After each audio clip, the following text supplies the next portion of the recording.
is on Zoom doesn't work real well. And so tonight's going to be a little bit different than the way we typically do things. We're not going to be on this call for the whole 2 hours. We're going to be on this call for maybe like 30 or 40 minutes. And then we're just going to give you some resources to explore, including some videos. We really find, like, especially for modeling, that's the best way to learn about modeling, is to watch a bunch of different people model. So that's kind of the the thinking behind tonight. As you can hear, I'm a little froggy, I'm a little sick. I think a lot of people are too. So if we can, make sure that we can make our work efficient together tonight, I think that's probably good for everybody. Awesome. Okay. Sweet. So kind of what got me into higher education was I had some academics come into my classroom and study what I was doing, because I was doing something a little bit different. And I got a lot of good feedback in a lot of ways. They're like, it's really cool. Your classroom vision is awesome. What your kids have to say is awesome. How you've planned this is awesome. But man, your group work is trash. And they were right. They were right. It was really, really bad. I just kind of got drunk with the idea of student voice, and they can figure it out themselves. And it's not always that way. Even if they really care about a topic, they're going to get off topic and talk about something else, and maybe use that time to do something not so great. And taking that feedback, I really realized that I had to make some changes in terms of the practice that I use for grouping. These were the considerations that really helped me out. And the bottom three there are linked. The green ones are linked. But the first one is like pretty obvious, but I wasn't doing it well, was clear directions, like being very explicit with what I want students to do in their group. Even down to, if it's like a pair, who's going to talk first, who has the longest hair, A or B, and like however you want to do that, there's like different ways you can do it. But like even that was helpful for me. So the students knew immediately after I was done and told them to go, they knew exactly how they were going to talk, exactly what was going to happen. The other thing is discussion protocol. I link there to some from Engage New York. It's a whole long list. We're going to use one here tonight in just a minute. We're going to do, if you go down a little bit, Leslie, there's a bunch of them there.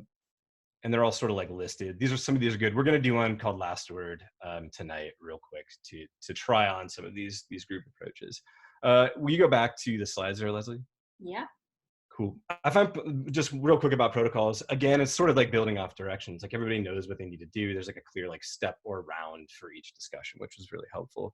Can you click on group roles there next, Leslie? Sure. This was probably the most helpful thing for me. Was assigning clear group roles for each person in the group. I really like these because they also have sentence starters. I taught 6th grade, and sometimes students didn't know how to interact with each other. So giving the recorder the power to say, I think I heard you say blank, is that right? Or how would you like me to capture what you were saying? Like that, it's nice to sort of have those stems that you can lean back on, especially if you're young or you're not super confident in your ability to interact with each other. It's always hard. It's even hard for me. I'm taking PhD classes, meeting new people and being in groups is not super fun. So having like things that you can hold on to make it a little bit easier lowers that nervousness and anxiety and makes the learning richer. And then if you hit that last one, Leslie, peer evaluation, this one was probably the biggest game changer for me. At the end of a group task, I would have students fill this out. So like a student would write their name on name, and then they would score themselves on those rows. Like, how did I participate in group discussion? How did I help the task? Or how did I keep the group on task, et cetera, et cetera. And they'd rate themselves using those values of above 5, superior 1, weak. And then they'd rate their peers as well. And I would always say, hey, this is going to be like a huge part of your grade this semester for this project. It's going to carry like a ton of weight. I'm not sure I actually entered those grades ever, but like sending that message, like showed that I cared about it. But it was really interesting. They would then evaluate themselves and then each of their group members. And even if they did a good job, the myself column, when they scored themselves, it was almost always lower than their peers. One thing I was worried about doing this, and I spent a lot of time modeling at the start, was we don't use this to like attack peers. Like we're not using this to be like, gotcha, you didn't do this, so I'm gonna like, call you out to the teacher, or I'm gonna like try to take you down. That didn't really happen. It was kind of beautiful. The people always scored themselves lowest, but it was always interesting. I would glance at this and sort of look at the different scores where kids sort of scoring each other on the same realm, where some kids like super high, and what are these kids doing? Well, this must be awesome. Where some kids like scoring very low, they must be off task or something might be bothering them. But this was like a really nice way to add accountability to my group work, which I think, thinking back on it, was probably like the biggest lever I didn't have in existence. It was just kids talking. There was really no point. This added sort of like a point or accountability to it. Cool. So let's try this out real quick. Let's go to the next slide, Leslie. We're going to put you in a breakout room, and we're going to discuss the ways that you group the students in the pre-work. So remember the pre-work that we sent out is like a bunch of different names. If you're into young adult kid literature, you probably recognize a lot of those names. I made that. I geeked out like that. I really like young adult literature. I'm just curious. Let's go to the. So I just want you to share about how you group them, but I want to now set you up to be successful, which I didn't do in my sixth grade classroom. Let's hit the next slide, Leslie. I want to give you clear directions, give you some roles and such.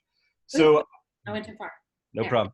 So the first thing I'd like you to do is assign group roles. The most important, or we want a recorder or like a capturer, a timekeeper, and a presenter. I think those are probably the most important.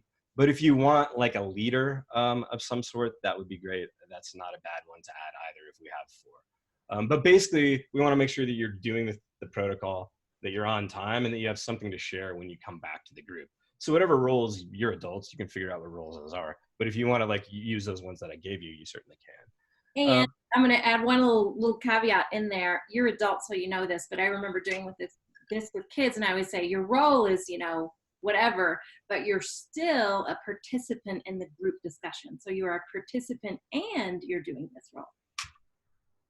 Cool. So here's what we're going to do when we get into groups to discuss how we group students. This is so meta. We are going to, the first round, one person is going to share like 2 or 3 takeaways. Like, was there a name or a student, a hypothetical student in there that was especially easy to group or especially hard to group? Or did you something confusing? Did you feel some tension between grouping students along one line and the other line? Maybe just share like a minute or so thinking about your big takeaways. And then each person in the group, to just respond real quick, in 30-ish or less seconds. Do you want to build on that? Do you want to like push back on what they're saying? Just each person needs to like contribute in some regard, respond in some way to what the first person said. And then the person that shared first, they get the last word. So the way that this would look like, maybe I would share a couple things that I was thinking, then Leslie would say something, Phyllis would say something, Sarah would say something, and it comes back to me to get the final word there. Then we would move on. Now Leslie would talk, and we'd go through the same protocol that way. Does that make sense? Any questions?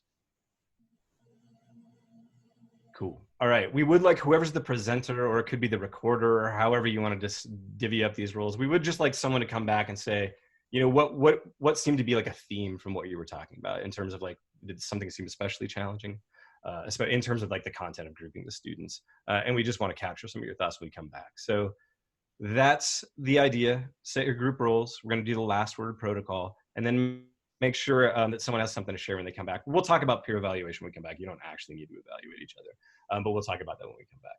Cool. Leslie is going to do her magic, and we will end up magically in breakout rooms. Okay, I think I'm there. Here we go. Open all rooms. There we go. You have about 20 minutes to do this, 15, 20 minutes.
Daniel, you did it. Can you hear me?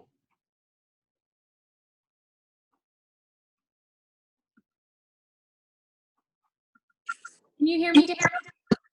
I can. Okay, so we're in breakout rooms right now. And so we're asking you all, remember that grouping chart? You put kids in a group? Yep.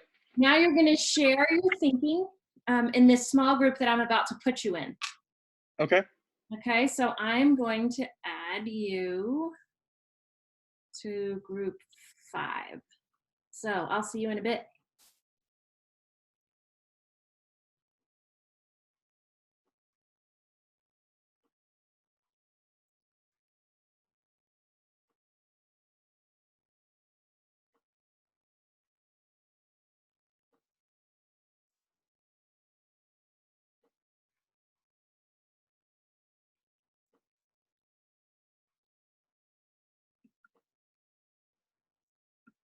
The timekeeper, which I'm assuming that's just someone who's going to be, keeping track of the pacing.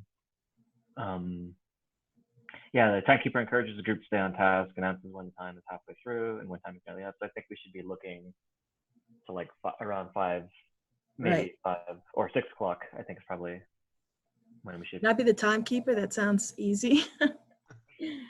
Unless somebody else wants to be the timekeeper. That's good. I'm fine with you doing that. So 6 o'clock I think is when we should expect it to wrap up. So I guess you're supposed to mostly just like let us know when we're okay. Kind of want to know.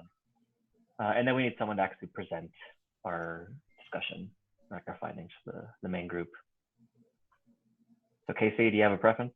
I honestly don't care what role you guys have for me. I just have no clue what we're doing right now, to be honest. Okay, so what we're doing is we have that grouping activity with the email that went out. I don't know if you either did that or you want to pull it up.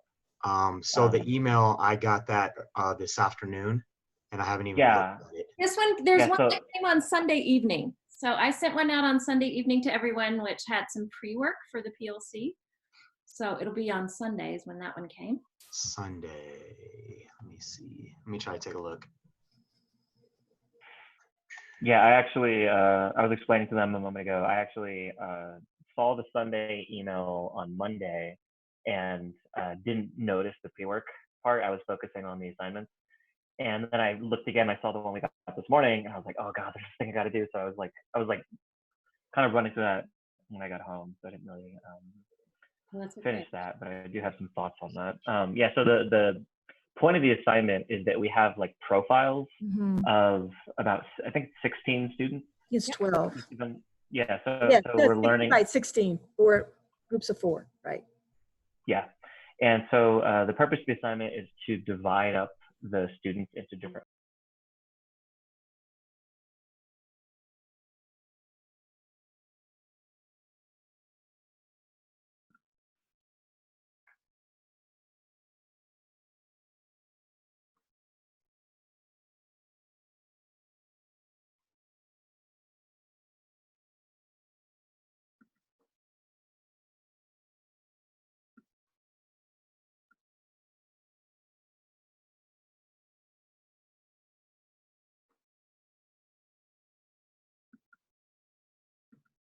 Back. Oh, hi, Leslie. I'm just popping in and out.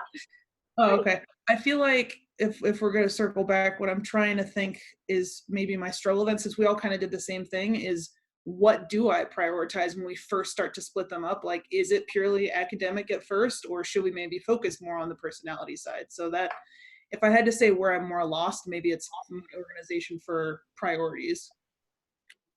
Yeah. For sure. When I was looking at their personalities, there were a couple of kids that I thought would be really great, like leaders and facilitators. So like Naya stood out to me as someone who can just like get things done and who's making sure that everyone in the group is doing the right thing. And so, I think using students like her who are very dedicated and just sort of making sure that, you don't want to put all of the kids that need all of the guidance with the one poor girl who does all of her work. She'll end up doing their work too. But if you can kind of keep in mind those more like I guess, together students. And, you know, if maybe something is needing a change, then you can kind of start with them and then move it around. Yeah, like that solid base. I think, yeah, Esperanza was another one Yep. that looked like that would work really well. Yep. She spoke Spanish at home, so ideally like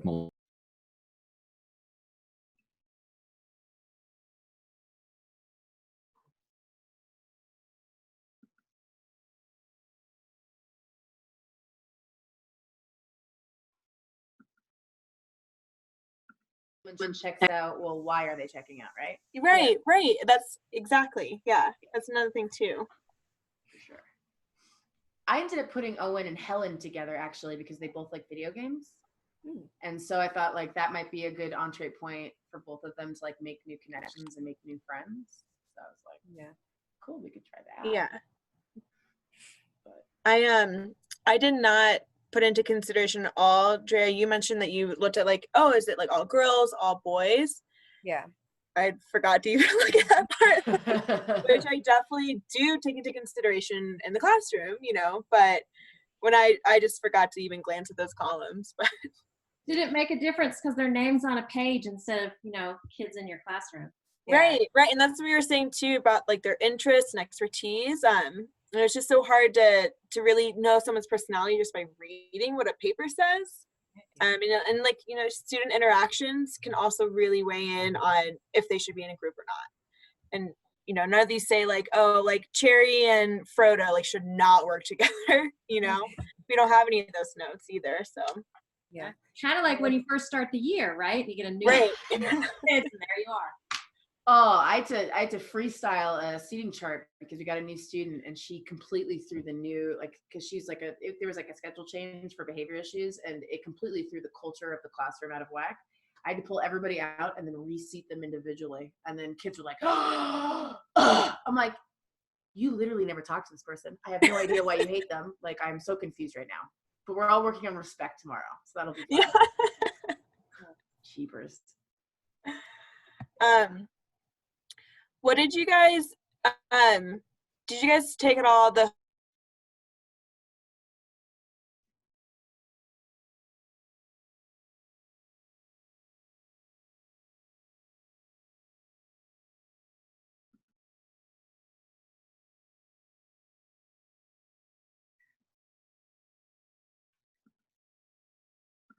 I think the Atticus or whatever. I got to switch over my sheet, but said really felt strongly about right and wrong. I made sure to pair them with maybe some people who get off task or maybe aren't as much rule breaker to hopefully kind of maybe guide that group to following the structure and support. Nice.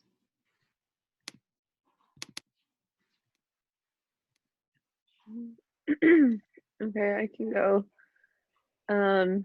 I guess just kind of the same thing you guys were saying about the proficiencies, like trying to kind of mix up like the proficient with some people that might be struggling a little bit more. But I also kind of looked at their personality characteristics because there were a couple of kids who were proficient who maybe had some personality traits that even though they're proficient, they might not be like always on task or like I know the one he is advanced, but he has attendance issues. So it's like he might not always be there. So I kind of tried to put someone that was a little bit more proficient in that group if he's like not always there. Pretty much the same thing. Yeah, that's I try to like, I mean, even like with my own kids, like you were saying, if there's someone who's kind of like a newcomer to America, trying to pair them up with someone who speaks their home language if they have some issues maybe with English proficiency or just kind of like helping them feel a little bit more comfortable. I find that helps a lot. Yeah, just some of like maybe the more social kids with some of the kids that are a little bit more shy, because if you get a bunch of shy kids in a group, they're probably just not going to talk and then it's going to be really uncomfortable for everyone. So presenter out of that group. yeah, so just trying to mix up everything that you can, I guess. Just try not to have like two people that are too similar. But it is a good point to think about like their interests, because that's something I hadn't really thought about, like giving them something that's like a commonality between them, even if it's not like their proficiency or like, I don't know, their how on task they are, but just like, you know, sports or family or something like that, just so that they actually maybe like they don't have to become friends, but they have something to talk about that's other than school. Yeah. That's a good idea. That's what I was thinking. Like you're team building too when you do that. So people are getting to know each other. Depends on your Yeah. purpose, what you want them to do and how you group them. Right.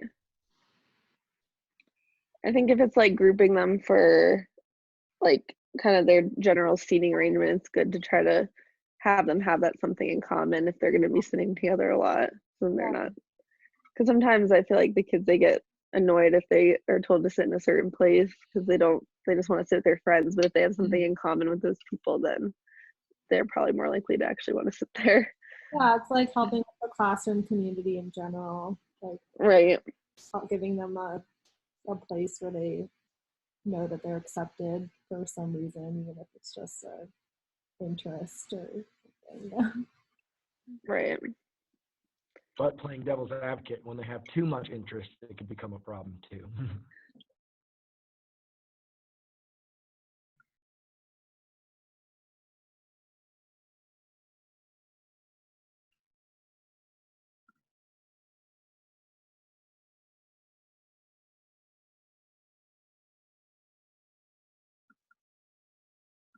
They're as well.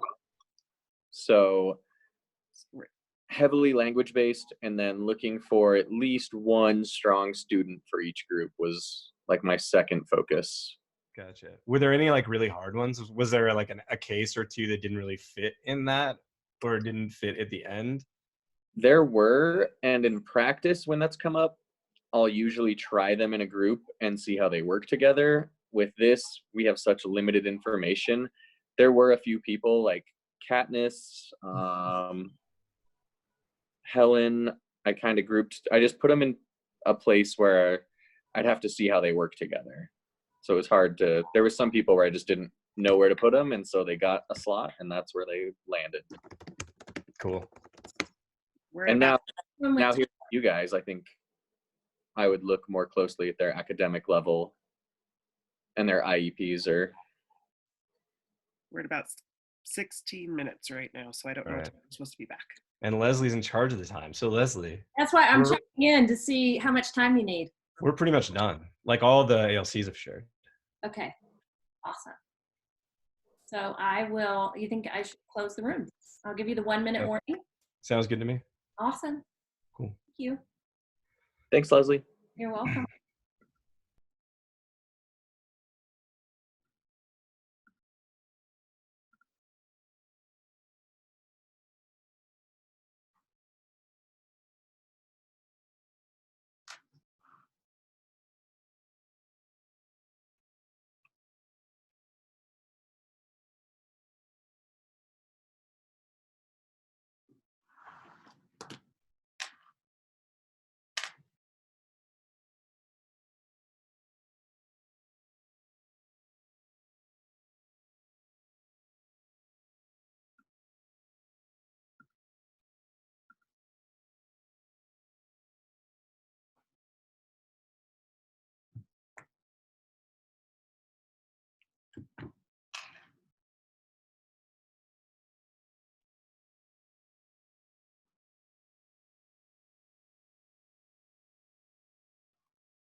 That was pretty cool. And, like based on the way it normally goes, I think I was the person like breaking the protocol first. So like, but we're adults. The protocol is more so if kids aren't talking, it's like, say something, say this, get started. So cool.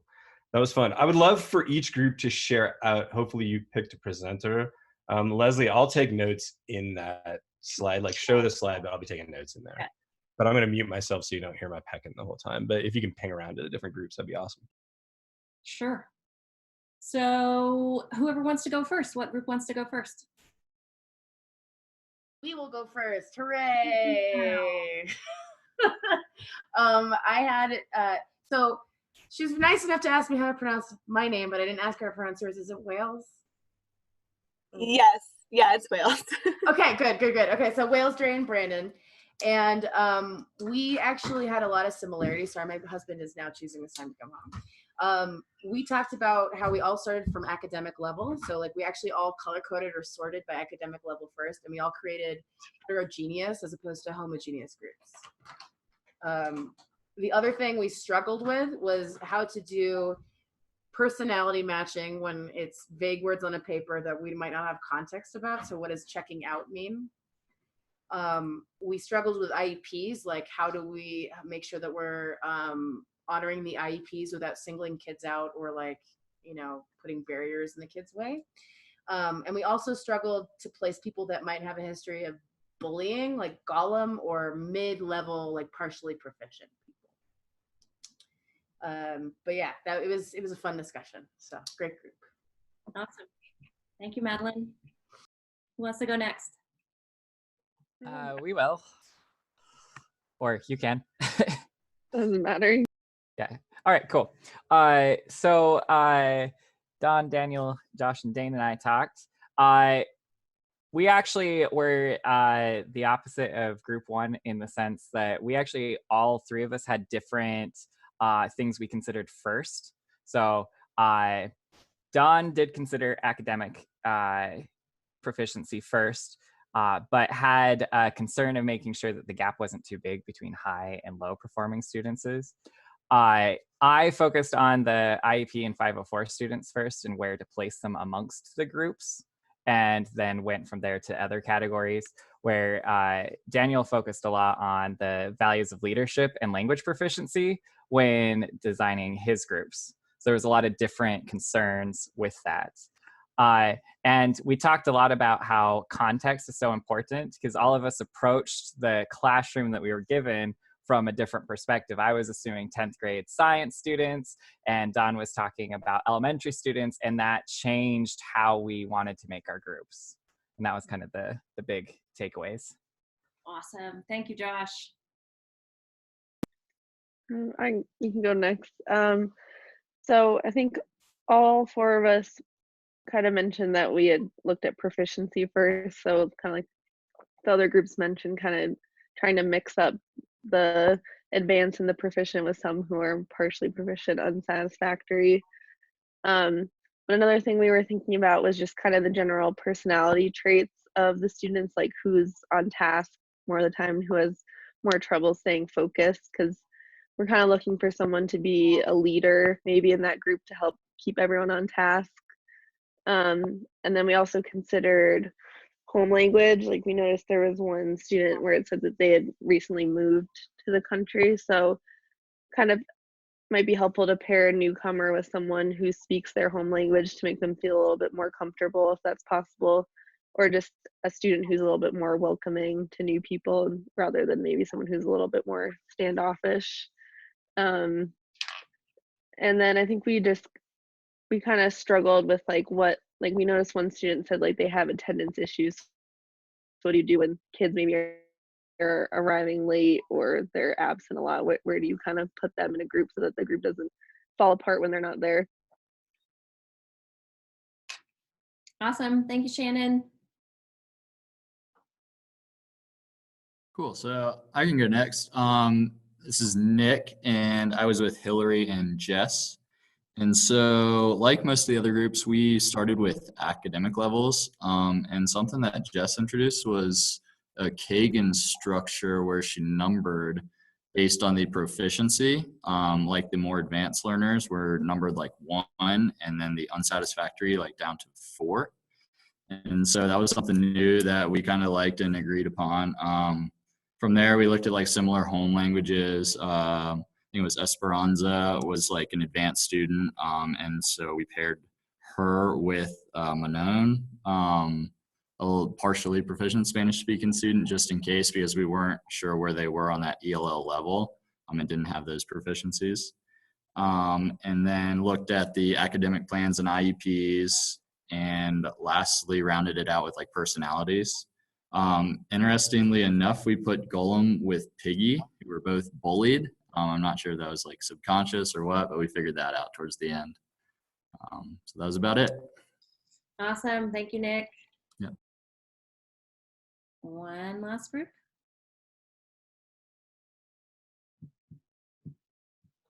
Yeah, I guess I'll jump in for our group. So we had, so like everyone else, we really focused at the beginning on academic levels and having a heterogeneous group, which, kind of seems to be best practice. We did note, I've had some reservations about that kind of grouping in the past, because I tend to have students who will be sort of more advanced students and who become kind of resentful of feeling like they're sort of used as a resource. And so it's like finding ways to, design collaborative work that doesn't rely on sort of, I guess, kind of using particular students in that way. We talked a lot about personalities as well, of how you can sort of group students together on the basis of really tapping into some students' personalities to kind of pull in other students who might otherwise be have a lot of reservations about participation. And one of the things that actually came up a lot was that one of our group members, Casey, is like a strength and conditioning coach, and so the sort of his concerns as a coach, differ maybe from kind of classroom instructor, in that what they're trying to accomplish through collaborative work and group work is going to be a bit different. And so he sort of had kind of a very dissimilar take on ability grouping, where he is actually looking at getting students who are of similar competencies like together. Which, if you wanted to chime in, I think you could explain that a little bit more. Yeah, you pretty much nailed it all. I'm like far from traditional classroom environment, whereas I'm running the weight room for all the sports and all the students who sign up for a weights class. So I'm not really looking at their academic level, their language. That doesn't matter to me. It's more of a, what is the goal for the day? Or are we trying to get after it and get aggressive with the weights today, where I'm going to put those groups together? Is this more of a fundamental day where we're breaking down to foundational movements, where I can put a new kid with a more advanced kid to kind of help coach them through, and et cetera, et cetera. So when it comes to strength and conditioning, working with high school kids, it depends. And that's how I would base grouping all these individuals together. I would go as far to say, Casey, that it depends for everybody. I mean, I think the way that you said, like, the task for the day dictates how you group, I think that's a wonderful way to think about it. In your case, it's like, yeah, if kids are going for like max squat, you have to have kids grouped together that can handle that amount of weight together. You know what I mean? That makes a lot of sense. But if it's something different, you could group along differently. And I think keeping it fresh, I mean, I know when I'm in the same group, it gets a little stale sometimes, I'll say. So keeping it fresh is sometimes nice as a learner, even as adults too. And yes. I want to offer a perspective that's totally related to justice and equity that happened in my home yesterday. So my daughter came home kind of upset. And she was upset because in her social studies class, they were doing like a jigsaw activity. And she needs support, a little bit more support with reading. And so she was put in a group, but she was put in a group that she's been put with before, working with the para. So what she got out of that was, Miss Milstead doesn't think that I'm smart enough to be able to do this. So that wasn't Miss Milstead's intent, right, at all. But that's what Allie felt from it. So it was kind of like a nice opportunity for me to work with my own child to advocate for herself in those situations, to say, hey, can you explain your thinking and why you put me in this group or whatever? So kids take messages, right, that you're not saying, but they're like taking on some things. So be mindful of how you group kids. Yeah, I ran into that issue actually in my classroom, because I have kind of not paras, but math fellows that help because I teach 6th grade math. And when the same kids kept getting pulled, like some of the kids were like, oh, okay, I get it. You think I'm bad at math. And so I started making stations that we would rotate through. And so then kids went to stations rather than got pulled out based on ability. And it became more about misconception, which was much nicer. Cool. Wonderful work, folks. This was incredibly interesting. It always is to see what people bring to the table, but I really thought your thinking is very deep. And there was someone, I don't want to out anybody, there's someone in my group who's brand new to the program, and he was like, this is really hard. Like, I don't have any teacher training. Like, none of us do. You know, we did throw this at you. It is a bit of a curveball. There's no right or wrong answers, and that's kind of the point. You could have done this any which way. Thanks for diving in and doing it. It was really fun to hear what you all had to say. Absolutely. Oops. Sweet. So we go to the looking forward really quick, Leslie. I think there's one in between there. Well, yes, sorry. Cool. Awesome. So this ends like the live portion of the PLC for tonight. We want to look forward at some deadlines and such, but mainly we want to give you time to look at the resources further in this slide deck, resources regarding more group work resources and modeling. But we do want to look forward real quick to make sure that we're on the same page. So our next PLC meeting, a meeting like this, will be on March 25th. Again, 5:30 to 7:30 via zoom.us. And then our final one, or our next one, then will be April 29th. And then Power School, coming up, we're still in CLDE. Good work with that so far. We do have videos coming up within CLDE. There's one called High Challenge, High Support. The video will be doing Go React, but you'll plan it ahead of time at Power School. And then there's another one called Academic Language. Same deal, you plan it in Power School, but you'll reflect in the video in Go React. By the way, I don't think we've ever had a cohort that's gotten up and running in Go React with so few like hurdles and hiccups. Normally it's just a disaster, and Leslie and I don't enjoy this time of year, but you guys have been crushing it so much getting the videos up. It's amazing. Thank you. I did want to mention a few notes. So if there's overdue work, so I mean, I could say that some of you are behind, but we got some of you with like this week. So it's hard for me to say that you're behind. So there has been some work that has been due. Hopefully you've been in touch with Leslie or me about like a plan to get it caught up. And for the most part, you're all doing a great job. If you ever get confused with that or you don't know what to do next, just reach back out to us. We got you. We're here to help. Also, both of us are trying to do classroom visits as much as we can in between coronavirus closures, snow days, testing, all that business. So we're trying to do that. Just be on the lookout for emails from us. I've seen several of your classrooms already, trying to get in the ones that I haven't seen yet. And then also on March 4th, that's next Wednesday. The February has flown by. There's a distinguished lecture at the CU Denver campus. You can click on the link in the slides if you'd like. But it's Manuel Espinosa, who's one of our colleagues. And for the last, I think it's 14 or 17 years or something, he's been doing the same work with the same research collective. And the goal is to amend the Colorado Constitution, the education clause in the Colorado Constitution. Right now, it's very vague. Specifically, he and his group is looking to add a literacy clause. So it's a human right in Colorado to be literate. And if the schools aren't serving that, then that has deeper implications than it has in the past. But he's going to give a lecture on this. I think it's going to be very full. I think a lot of people will go. He's quite a special guy who's doing quite special work. If that's something that seems like it might be of interest, by all means, come. It's free. Anybody can come. You just need to RSVP ahead of time. Cool. Leslie, what should they do next? What should they do now? First, before I say that, I want to say welcome to those of you. This is your first time to be with us tonight. So welcome and thank you for bearing with us. And we're going to make sure the next time that we have everybody in the email so that you don't get left off. We keep adding folks, so I apologize for that. So what's next? So you have some online station work. And if you click this link right here, it takes you to a recording that I did yesterday. So I'm going to walk you through in the video the next pieces. So I'll show you what we're going to do is look at two former Aspire candidates, their classrooms, and one is modeling a grouping activity, and the other is doing some modeling in his music class. So those are two things that you'll be watching, and then I narrated through the whole thing, so it should walk you through, and I tell you where to pause because you're going to need this slide deck open at the same time so you can get to the documents. Cool. And a quick note on those videos. no teacher's perfect. Like there's going to be like things you see in those videos that are not perfect, things that might be straight up not best practice or, you know, not great.